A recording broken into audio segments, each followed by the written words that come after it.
بسم الله الرحمن الرحيم ياسين والقرآن الحكيم إنك لمن المرسلين على صراط مستقيم تنزيل العزيز الرحيم لتنذر قوما ما أنذر آباؤهم فهم غافلون لقد حق القول على أكثرهم فهم لا يؤمنون إنا جعلنا في أعناقهم أغلالا فهي إلى الأذقان فهم مقمحون وجعلنا من بين أيديهم سدا ومن خلفهم سدا فأغشيناهم فهم لا يبصرون وسواء عليهم أأنذرتهم أم لم تنذرهم لا يؤمنون إنما تنذر من اتبع الذكر وخشي الرحمن بالغيب فبشره بمغفرة وأجر كريم إنا نحن نحيي الموتى ونكتب ما قدموا وآثارهم وكل شيء أحصيناه في إمام مبين واضرب لهم مثلا أصحاب القرية إذ جاءها المرسلون إذ أرسلنا إليهم 2 فكذبوهما فعززنا بثالث فقالوا إنا إليكم مرسلون قالوا ما أنتم إلا بشر مثلنا وما أنزل الرحمن من شيء إن أنتم إلا تكذبون قالوا ربنا يعلم إنا إليكم لمرسلون وما علينا إلا البلاغ المبين قالوا إنا تطيرنا بكم لئن لم تنتهوا لنرجمنكم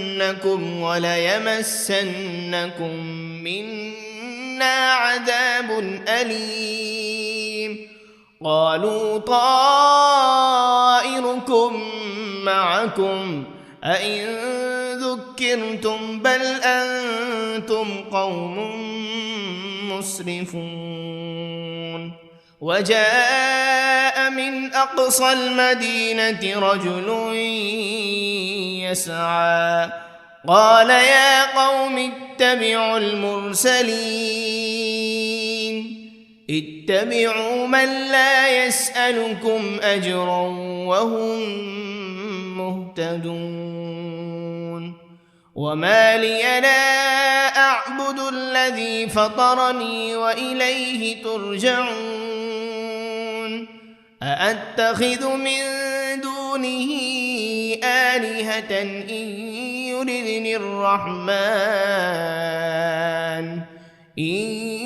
يردني الرحمن بضر لا تغن عني شفاعتهم شيئا ولا ينقذون إني إذا لفي ضلال مبين إني آمنت بربكم فاسمعون قيل ادخل الجنة لأغوينه قال يا ليت قومي يعلمون بما غفر لي ربي وجعلني من المكرمين وما أنزلنا على قومه من بعده من جند من السماء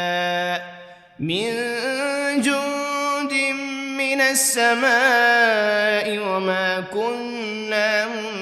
منزلين إن كانت إلا صيحة واحدة فإذا هم خامدون يا حسرة على العباد ما يأتيهم من رسول إلا كانوا به يستهزئون ألم يروا كم أهلكنا قبلهم من القرون أنهم إليهم لا يرجعون وإن كل لما جميع لدينا محضرون وآية لهم الأرض الميتة أحييناها وأخرجنا منها حبا فمنه يأكلون وجعلنا فيها جنات من نخيل وأعناب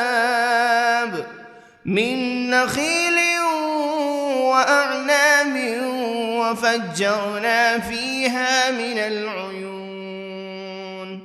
ليأكلوا من ثمره وما عملته أيديهم أفلا يشكرون سبحان الذي خلق الأزواج كلها مما تنبت الأرض ومن أنفسهم ومما لا يعلمون وآية لهم الليل نسلخ منه النهار فإذا هم مظلمون والشمس تجري لمستقر لها ذلك تقدير العزيز العليم والقمر قدرناه منازل حتى عاد كالعرجون القديم لا الشمس ينبغي لها أن تدرك القمر ولا الليل سابق النهار وكل في فلك يسبحون وآية لهم أنا حملنا ذريتهم في الفلك المشحون وخلقنا لهم من مثله ما يركبون وإن نشأ نغرقهم فلا صريخ لهم ولا هم ينقذون إلا رحمة منا ومتاعا إلى حين وإذا قيل لهم اتقوا ما بين أيديكم وما خلفكم لعلكم ترحمون وما تأتيهم من آية من آيات ربهم إلا كانوا عنها معرضين وإذا قيل لهم أنفقوا مما رزقكم الله قال الذين كفروا للذين آمنوا أنطعم من لو يشاء الله أطعمه إن أنتم إلا في ضلال مبين ويقولون متى هذا الوعد إن كنتم صادقين ما ينظرون إلا صيحة واحدة تأخذهم وهم يخصمون فلا يستطيعون توصية ولا إلى أهلهم يرجعون ونفخ في الصور فإذا هم من الأجداث إلى ربهم ينسلون قالوا يا ويلنا من بعثنا من مرقدنا هذا ما وعد الرحمن وصدق المرسلون إن كانت إلا صيحة واحدة فإذا هم جميع لدينا محضرون فاليوم لا تظلم نفس شيئا ولا تجزون إلا ما كنتم تعملون إن أصحاب الجنة اليوم في شغل فاكهون هم وأزواجهم في ظلال على الأرائك متكئون لهم فيها فاكهة ولهم ما يدعون سلام قولا من رب رحيم وامتازوا اليوم أيها المجرمون ألم عهد إليكم يا بني آدم ألا تعبدوا الشيطان إنه لكم عدو مبين وأن اعبدوني هذا صراط مستقيم ولقد أضل منكم جبلا كثيرا أفلم تكونوا تعقلون هذه جهنم التي كنتم توعدون اصلوها اليوم بما كنتم تكفرون اليوم نختم على أفواههم وتكلمنا أيديهم وتشهد أرجلهم بما كانوا يكسبون ولو نشاء لطمسنا على أعينهم فاستبقوا الصراط فأنى يبصرون ولو نشاء لمسخناهم على مكانتهم فما استطاعوا مضيا ولا يرجعون ومن نعمره ننكسه في الخلق أفلا يعقلون وما علمناه الشعر وما ينبغي له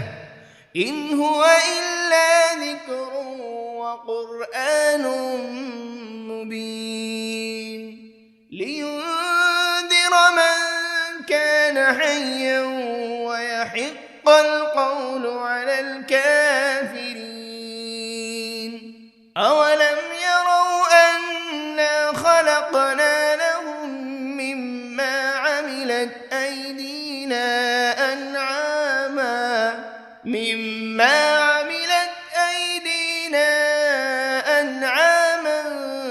فهم لها مالكون وذللناها لهم فمنها ركوبهم ومنها يأكلون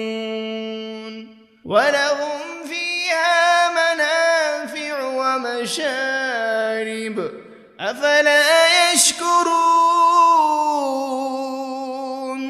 واتخذوا من دون الله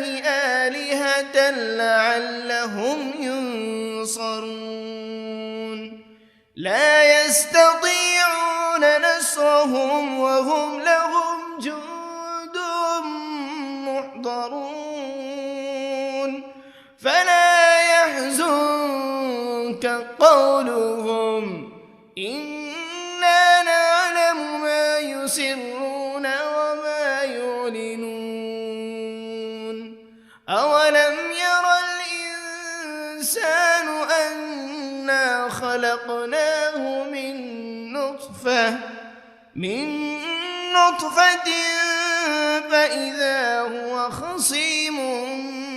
مبين وضرب لنا مثلا ونسي خلقه قال من يحيي العظام وهي رميم قل يحييها الذي أنشأها أول مرة وهو بكل خلق عليم الذي جعل لكم من الشجر الأخضر نارا فإذا أنتم منه توقدون أوليس الذي خلق السماوات والأرض بقادر على أن يخلق مثلهم بلى وهو الخلاق العليم إنما أمره إذا أراد شيئا أن يقول له كن فيكون فسبحان الذي بيده ملكوت كل شيء وإليه ترجعون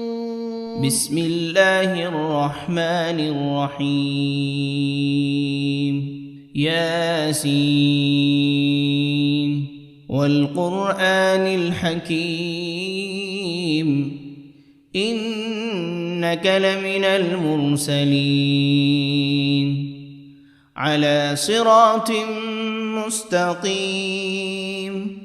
تنزيل العزيز الرحيم لتنذر قوما ما أنذر آباؤهم فهم غافلون لقد حق القول على أكثرهم فهم لا يؤمنون إنا جعلنا في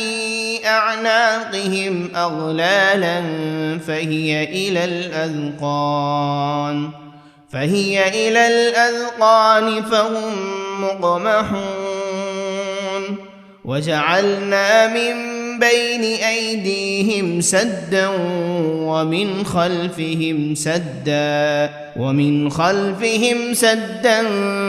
فأغشيناهم فهم لا يبصرون وسواء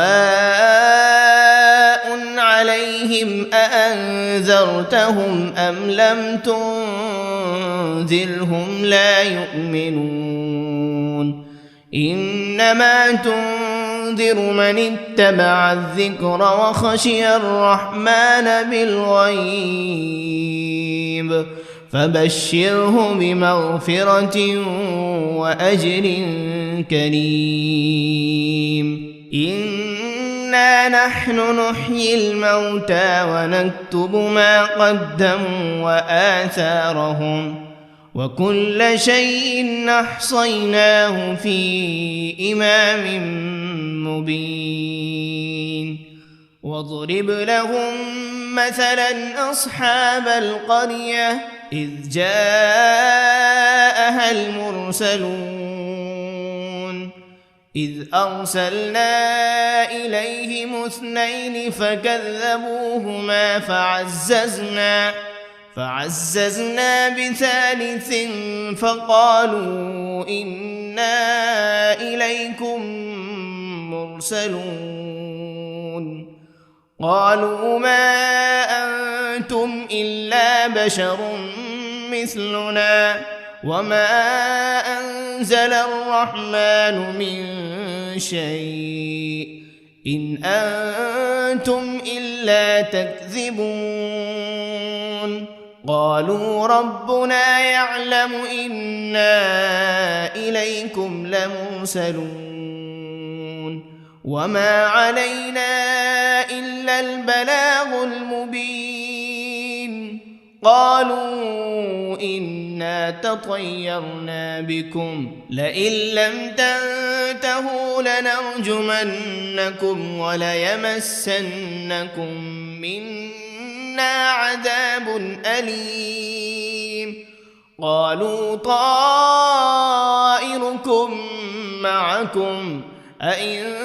ذكرتم بل أنتم قوم مسرفون وجاء من أقصى المدينة رجل يسعى قال يا قوم اتبعوا المرسلين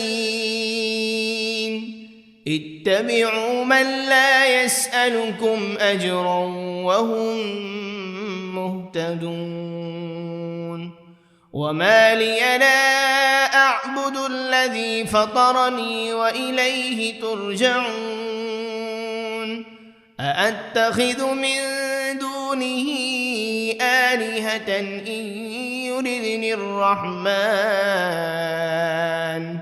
إن يردني الرحمن بضر لا تغن عني شفاعتهم شيئا ولا ينقذون إني إذا لفي ضلال مبين إني آمنت بربكم فاسمعون قيل ادخل الجنة قال يا ليت قومي يعلمون بما غفر لي ربي وجعلني من المكرمين وما أنزلنا على قومه من بعده من جند من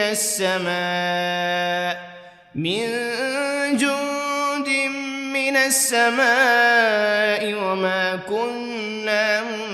منزلين إن كانت إلا صيحة واحدة فإذا هم خامدون يا حسرة على العباد ما يأتيهم من رسول إلا كانوا به يستهزئون ألم يروا كم أهلكنا قبلهم من القرون أنهم إليهم لا يرجعون وإن كل لما جميع لدينا محضرون وآية لهم الأرض الميتة أحييناها وأخرجنا منها حبا فمنه يأكلون وجعلنا فيها جنات من نخيل وأعناب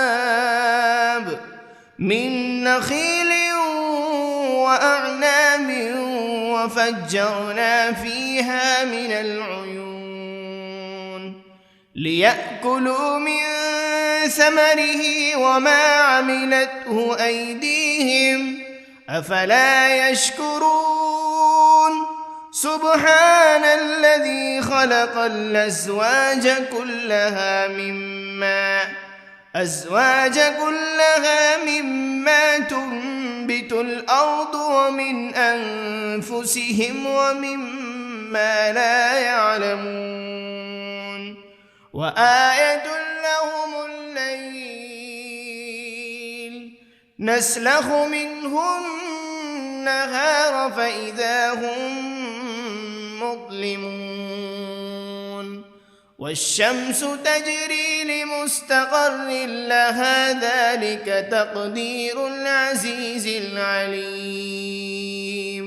والقمر قدرناه منازل حتى عاد كالعرجون القديم لا الشمس ينبغي لها أن تدرك القمر ولا الليل سابق النهار وكل في فلك يسبحون وآية لهم أنا حملنا ذريتهم في الفلك المشحون وخلقنا لهم من مثله ما يركبون وإن نشأ نغرقهم فلا صريخ لهم ولا هم ينقذون إلا رحمة منا ومتاعا إلى حين وإذا قيل لهم اتقوا ما بين أيديكم وما خلفكم لعلكم ترحمون وما تأتيهم من آية من آيات ربهم إلا كانوا عنها معرضين وإذا قيل لهم أنفقوا مما رزقكم الله قال الذين كفروا للذين آمنوا أنطعم من لو يشاء الله أطعمه إن أنتم إلا في ضلال مبين ويقولون متى هذا الوعد إن كنتم صادقين ما ينظرون إلا صيحة واحدة تأخذهم وهم يخصمون فلا يستطيعون توصية ولا إلى أهلهم يرجعون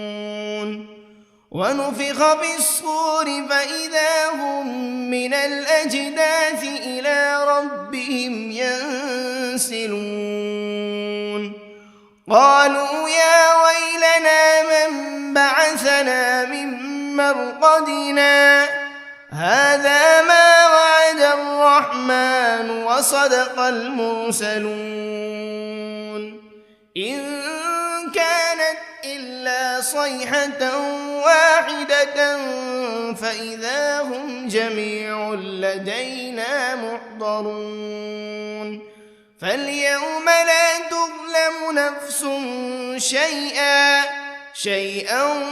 ولا تجزون إلا ما كنتم تعملون إن أصحاب الجنة اليوم في شغل فاكهون هم وأزواجهم في ظلال على الأرائك متكئون لهم فيها فاكهة ولهم ما يدعون سلام قولا من رب رحيم وامتازوا اليوم أيها المجرمون ألم عهد إليكم يا بني آدم ألا تعبدوا الشيطان إنه لكم عدو مبين وأن اعبدوني هذا صراط مستقيم ولقد أضل منكم جبلا كثيرا أفلم تكونوا تعقلون جهنم التي كنتم توعدون اصلوها اليوم بما كنتم تكفرون اليوم نختم على أفواههم وتكلمنا أيديهم وتشهد أرجلهم بما كانوا يكسبون ولو نشاء لطمسنا على أعينهم فاستبقوا الصراط فأنى يبصرون ولو نشاء لمسخناهم على مكانتهم فما استطاعوا مضيا ولا يرجعون ومن نعمره ننكسه في الخلق أفلا يعقلون وما علمناه الشعر وما ينبغي له إن هو إلا ذكر وقرآن مبين لينذر من كان حيا ويحق القول على الكافرين أولم يروا أنا خلقنا لهم مما عملت أيدينا أنعاما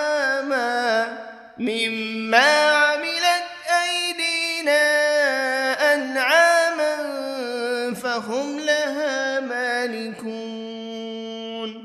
وذللناها لهم فمنها ركوبهم ومنها يأكلون ولهم فيها منافع ومشارب أفلا يشكرون واتخذوا من دون الله آلهة لعلهم ينصرون لا يستطيعون نصرهم وهم لهم جند محضرون فلا يحزنك قولهم إنا نعلم ما يسرون وما يعلنون أولم ير الإنسان أنا خلقناه من نطفة فإذا هو خصيم مبين وضرب لنا مثلا ونسي خلقه قال من يحيي العظام وهي رميم قل يحييها الذي أنشأها أول مرة وهو بكل خلق عليم الذي جعل لكم من الشجر الأخضر نارا فإذا أنتم منه توقدون أوليس الذي خلق السماوات والأرض بقادر على أن يخلق مثلهم بلى وهو الخلاق العليم إنما أمره إذا أراد شيئا أن يقول له كن فيكون فسبحان الذي بيده ملكوت كل شيء وإليه ترجعون بسم الله الرحمن الرحيم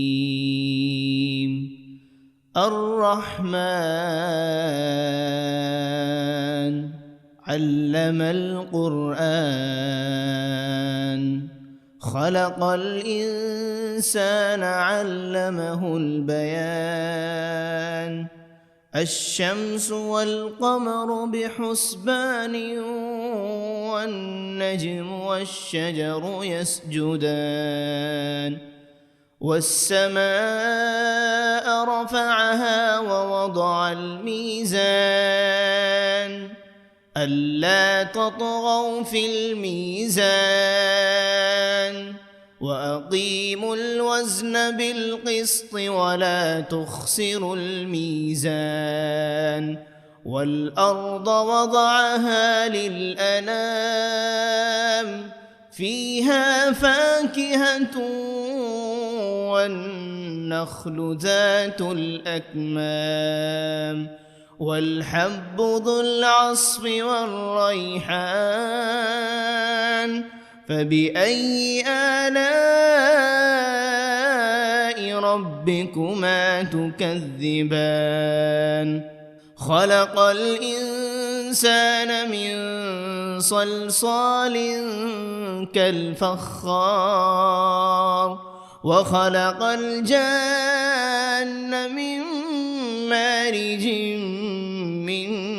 نار فبأي آلاء ربكما تكذبان رب المشرقين ورب المغربين فبأي آلاء ربكما تكذبان مرج البحرين يلتقيان بينهما برزخ لا يبغيان فبأي آلاء ربكما تكذبان يخرج منهما اللؤلؤ والمرجان فبأي آلاء ربكما تكذبان وله الجوار المنشآت في البحر كالأعلام فبأي آلاء ربكما تكذبان كل من عليها فان ويبقى وجه ربك ذو الجلال والإكرام فبأي آلاء ربكما تكذبان يسأله من في السماوات والأرض كل يوم هو في شأن فبأي آلاء ربكما تكذبان سنفرغ لكم أيها الثقلان فبأي آلاء ربكما تكذبان يا معشر الجن والإنس إن استطعتم أن تنفذوا من أقطار السماوات والأرض فانفذوا لا تنفذون إلا بسلطان فبأي آلاء ربكما تكذبان يرسل عليكما شواظ